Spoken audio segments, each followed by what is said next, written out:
Wow. Akati ono omukyala wa Mbogo era omukyala ono muchwezi era omukyala ono ava mu lulyo lw'Abanyarwanda. Omukyala ono agambye nti nsobola okugabulira mayanja e Bulaaya oba male kuddayo Uganda, era n'abuuza nti omulongo mayanja e Bulaaya gyali.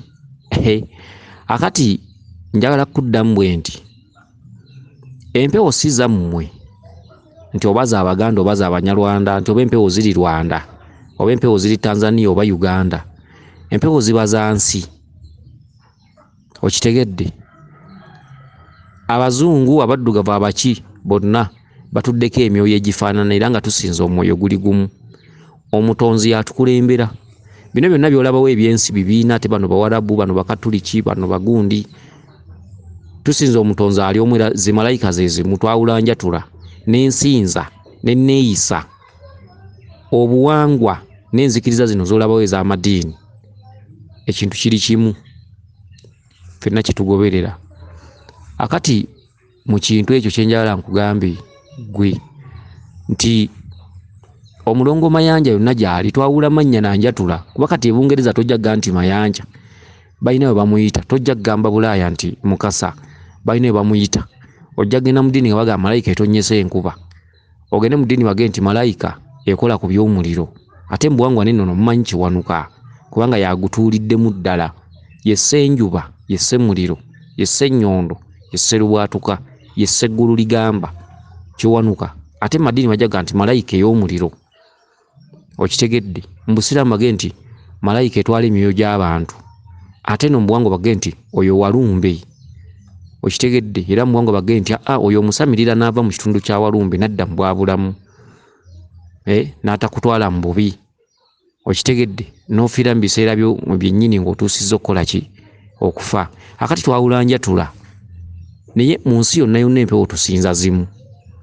Amadiini gonna gonna mpewo njereere, buli omu nsinza ye. Kasita ebanga si nkyamu, waliwo ensamiro enkyamu ey'emisaayi, ey'okusiba emiti n'ogattagatta n'ofuna kifaalu oba mayembe oba biki, n'ofuna ebintu ebyogera n'obizimbira wali Kasubi, amaanyi amagule. Si ebyo, wabula tuli mu nsinza ey'obuwangwa n'ennono, obuwangwa obwaffe obwa wano n'obuwangwa obwabali obw'abeeru nti buva Vatican oba buno buva Buwarabu, obuwangwa obunnansi obw'ensi, omuva okumanya omutonzi.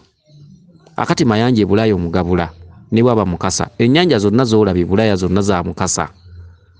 Okitegedde? Era mayanja e Bulaaya gyali, Nawolovu gyeziri, emisota gyegiri gitambulira mu Magobwe, ojja kusangayo empologoma, engo, biki byonna mayanja atambulira omwo. Omumyu gye buli kimu. Buli kyolaba ewammwe oba ngabi oba mbwa, buli nsi yonna gyebiri, oba bya nnyanja oba ggoonya oba biki, buli nsi yonna gyebiri. Singa ensi yammwe yebaddemu ggoonya nga mu nsi z'abeeru teriyo ggoonya, wandigambye nti bwe manda oteeka empewo zirabika ziri eno waffe. Empewo si za Baganda ate si za Uganda ate si za Tanzania, si za Banyarwanda ate si za Rwanda, wabula empewo za nsi. Akati oba ng'otudde ku Bulaaya mayanja n'akuloosa ng'obadde olina ebimugabula era ng'olina ne waazi w'osobola omugabulira, tugambe wayinza okuba waliwo obutiititi, waliwo ensi ezimu nga ttaka erudda wa Jordan, ebbalibbali osangayo obutiititi, nerudda wa ne London osobola okutambulako n'ogenda ebbalibbali ku mabbali g'enguudo kuliko emiti emisimbe biki, kuliko obutiititi. Waliwo omuntu abira nga talina kyakkola nga n'empewo emuliko eraba, naye ate neeraba nti angabudde. Osobola okubeera mu nnyumba yonna nga ya seminti, wooli oli mu Bazungu biki, abalongo bo wansi ne bakusaba ebyokulya, n'ofuna omubisi gw'enjuki, obugaati obukuyenge n'oteekamu ne sukaali, n'ogabula abalongo bo wansi ba kitaka kya Nawansi. Mubaamu munyeera, bunyenyenkule, mubaamu ebikennembi ne Bulaaya, ebiwuka ebyo byonna gyebiri. N'ogenda ng'ogabula oba n'oteekako mu nsonda, empewo zo ziba ziraba nti omuzzukulu atufaako era atugabula okutuuka lwe tulidde okwaffe. Okitegedde? Kati mayanja oba onoomugabula ku Bulaaya, funa ewantu ewali engeri y'ebisubi oba nga waliwo engeri y'akati oba ebbalibbali mu butiititi oba woolabye obuti oba woolabye ki, funa amajaana gateeke wansi, teekawo akabya k'amata, genda eyo gye batunda ebintu by'obuwangwa oguleyo akabya k'amata, oba tokafunye funa akabakuli okateekemu amata ekikopo nga kimu, ogende oteeke wansi, ogambe nti omulongo Mayanja nkugabudde amata gano nsaba okuteebwa mu nsonga zange emirimu gyange nsaba ekitangaala kitangalijje mu nsonga zange emikisa gyange na mu buli kye ndowoozaako okukola era nsaba ote byonna ebyange oteekewo amagi ogambe nti ku lw'omulongo eyeewalula mukama wange nkugabudde nsaba onzingululeko amakata gonna n'enjegere byonna bye wanteekako nkugabudde obuyinja buno obw'olubereberye ate ng'abaana mwe twava ge magi gano oyaseeko limu okombeko ogateeke wansi awo okitegedde ofune amatu g'emmwanyi 2 bw'oba tugayina ng'oli ku Bulaaya funa obuyinja 4 obukwate mu ngalo 2 eno neno 2 eno ogambe bakama bange ku lw'okulemererwa kw'ensi nti ne gye ndi si waffe amayinja gano gakole ekitundu ky'abaana gateekewo okutabagana wakati wange nammwe kubanga amaanyi gonna gatudde mu mayinja ogasabireko byonna byagala ogateekewo gafuke emmwanyi ddira akanyama